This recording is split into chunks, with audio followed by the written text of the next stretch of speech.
Bruh, that sucked. That was so difficult to deal with. We're going to get into all of it. There's so much to go on. Inter Miami also just rejected my media pass request for later tonight. But hey, we didn't lose, and I think that's something we have to remember. Calma. There's a lot to get into. We're going to review these players real quick, but again, this really does feel like a loss to most of us. I think we had every right to win that game. Up 4-2 in the 83rd minute, you should be winning that. I know Atleti are the kings of coming back at the end of the matches, but we should be better than that. Just because they're good at it doesn't mean we can't be better. But it ended up being a draw, and so we're going to have to go back to the Metropolitano and figure it out from there. That's on April 2nd, so there's a lot of time. But let's walk through this game a little bit as I review these players. Szczesny, first and foremost, I think was decent. I think he was unlucky where he gets his hand on a lot of the shots, but they ended up going in. I'm just going to give him a 6. I think 6.5 because he came out of his box pretty well and did a couple of moves on Julian Alvarez to keep possession well. But I think he was unlucky. I think Atleti were incredibly efficient. They had 4 big chances today, and guess what? They scored 4 goals. They had 10 shots overall, but only 4 big chances. We had 7 big chances and scored 4. So, I think we lost the game more than Atleti won it, in my opinion, but it's going to make the next leg interesting. And again, the back line is very much so good, but also story where I think all 4 of the back line were really, really good in several moments, especially going forward for all of them. And then it kind of just fell out of our hands a little bit.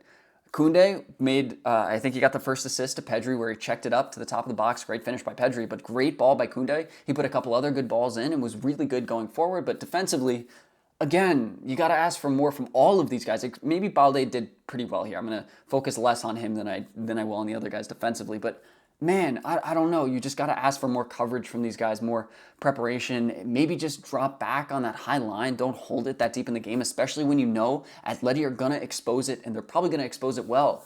But they didn't, right? We conceded, and that's what happens. But Koundé, I'm just going to give him a 7 or 6.5 because defensively we weren't good enough. Kubarsi's the same thing, who scored the goal, right? A good header on our corner, did a good job.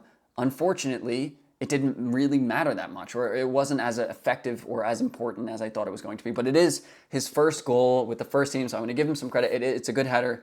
And I think he was good for most of it, but at the end of the game, man, you want those guys to cover it. They feel like they lost their heads. They lost their bearings a little bit. They let too much happen, and they let their man get too far in front of them. I know it's difficult when they play the high line, but that's the same thing that happened in the first half where they just weren't checked in for some point, and Atleti were. So I'm going to give him a 7. I'm going to give Inigo a worse score of probably a 6. I'll give him a 6. He did score. Also, he scored a good goal, but it's not enough. You got to have these guys playing better in these later stages of matches. We can't be giving games away like this. It's so tough where we were so solid for so long to lose it there. Or it feels like a loss. Again, I'm going to keep saying that, but it wasn't. But to give up that much there, it sucks. Balde, though, I think Balde was really, really good. He didn't do a ton going forward, but he tried to break out a little bit. He didn't have a ton of support from Rafinha. Rafinha was very narrow for most of the game. And so it was tough for him. We focused just a lot on the right side, a lot on Lamine, or if we did attack on the left, it came from Pedri or through the middle. So, it wasn't his most lucrative game going forward, but it was good enough where I think he deserves probably a 6.5 as well. Balde's been really good. I think today he was good defensively too, deserves a lot of credit. I'm going to make a whole video on Balde in a couple days because I think he has such a great turnaround this season, but it's just unfortunate that the backline conceded in the way they did. And, it's not all on them. Maybe Hansi Flick a little bit, but it is what it is. Pedri, the light of my life, man. This kid's ridiculous. In every game, he is so good. And Lars made a good point in the stream today on Big Up that he deserves a Ballon d'Or shout just as much as Rafinha and Lamine, I'd argue, and I think that's very fair. So, again, fantastic today. Incredibly clutch goal at the beginning of the game where we were fighting back. Really well done from him. He is the best player in the world right now. He's so good. No one in his position touches what he can do, in my opinion. 9 for me, my man of the match. So good at this game. Frankie de Jong, slightly different story where I think at the beginning in the first half, he wasn't great defensively. He also was possessionally uninteresting. He's definitely slower on the ball. A lot of people like to call that out when I praise him, but I think he was okay today. Defensively, he was also better. He made a couple good tackles and was doing enough, in my opinion, where, yeah, he's not necessarily going to throw in a ton of tackles like Casado would, but he's also faster than Casado, and I'd argue probably stronger as well. And I think he looked good today, made a lot of pressing runs as well. We saw him further up the pitch. I think it was genuinely a much better game from Frankie. And he looked like a captain a little bit on the pitch, which is something we probably could have asked more from him in the past. So I think for that, probably around a 7 and 7.5 is probably fair. Moving to the forwards, Lamine he had a lot of coverage on him, made it difficult for him to create, but he was able to work with Koundé in a really, really good way, especially in the first half. That worked out really, it was very fruitful for us, but Lamine did come away with an assist and put some beautiful balls into the box. Took a lot of shots, again, where it wasn't maybe the best decision. Probably had some better options. But again, he has very little space right now because teams know how threatening he is. So he's going to have to become a little bit more creative.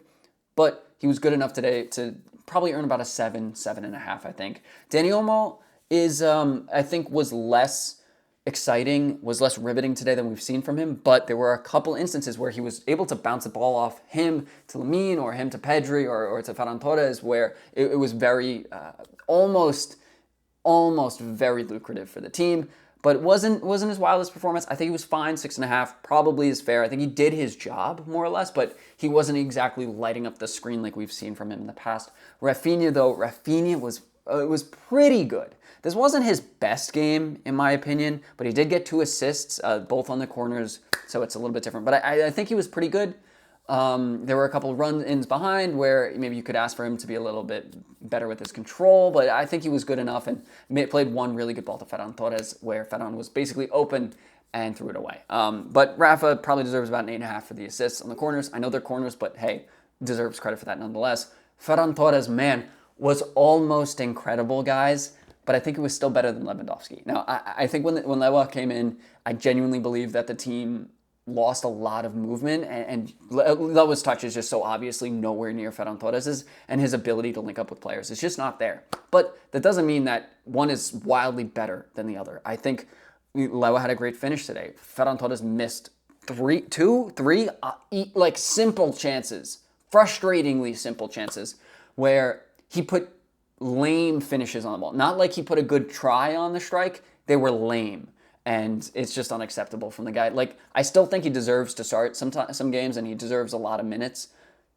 It's clear, though, the difference between him and Lewandowski sometimes. And, you know, it's nice to be able to rotate the two, but I was not completely thrilled. I also don't think he was terrible today. I think he was great in bouncing balls off other guys. I think he was so much more mobile, and that was such a great thing to see. That just shows me, though, the benefit of having an elite striker that is mobile. Like Alexander Isak in this team would be dirty. Ferran, for the amount of chances he missed, I'm just going to give him a 5.5, but I do think he was decent. I don't think he was terrible. A lot of people are going to be super critical of him, but there was a lot of things to his game where he was able to open up space for others and influence the play that way that I don't think Lewandowski would have been able to as much, but not his greatest game.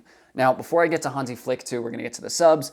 Gavi, I think he was generally kind of unimpactful, pressed okay, but he wasn't a big presence on the ball, in my opinion. I don't think he made that big of an impact, and Lewandowski came in after him, and Lewa was okay, but it was very clear the difference he can do on the ball to Ferran. He did score one, but he missed another chance, right, where he pushed it off right, I think, from the goal, and you got to ask for more from him there, but he did have it was a tap-in, literally, so I'm not going to give him that much credit for it. But then Eric Garcia came in, and Eric Garcia came in for Pedri, and the game changed after that a little bit. We lost all the momentum, and I don't know if taking Pedri off when we lose the momentum is the right choice necessarily. Like, I know Eric Garcia is great defensively in theory, but you got to ask questions there. And then Firmino came in, and I think he was generally pretty unimpactful as well. He didn't have any help really.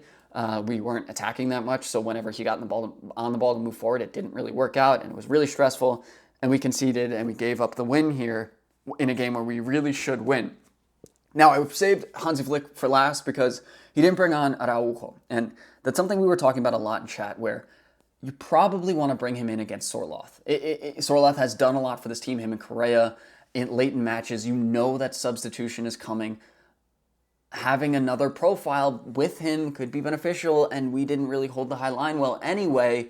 You might as well not hold it well with Araujo. Now, there was a goal that ended up being offside, and maybe with Araujo on, that's not offside, but there are questions you can ask when games end this way and it doesn't go well, right? You can open your mind to different changes in a game where if we won this game 4-2 or even 4-3, you might not ask as many questions. But I don't know if Araujo should have come on necessarily. I think you could argue for and against it.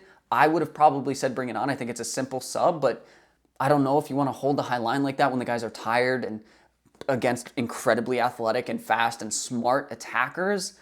And they had a game plan. I think it's the wrong choice, but we didn't get what we wanted from this game. That's the big takeaway. It's also not the end of the world, but let me know what you guys think. I'm going to hop off. No editing for this one because I got to run. But thank you for watching, and I'll see you in the next one. Peace.